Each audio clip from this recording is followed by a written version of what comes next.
Kunnamkulam police custody മർദ്ദനത്തിൽ പ്രതിഷേധിച്ച് youth Congress പ്രവർത്തകർ സെക്രട്ടേറിയറ്റിലേക്ക് March നടത്തി.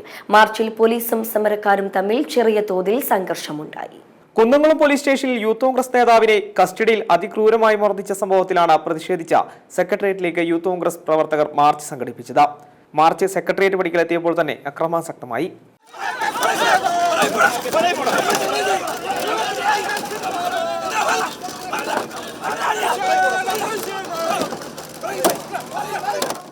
പോലീസും പ്രവർത്തകരും തമ്മിൽ ഒന്നും തള്ളുമുണ്ടായി. തുടർന്ന് പ്രവർത്തകർക്ക് നേരെ പോലീസ് ജലപീരങ്കി പ്രയോഗിച്ചു.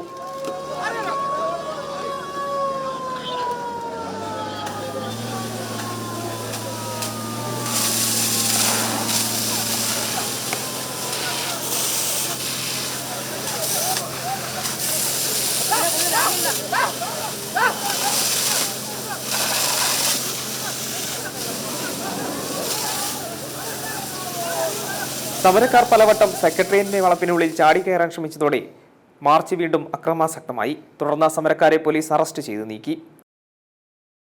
M5 news, Thiruvananthapuram.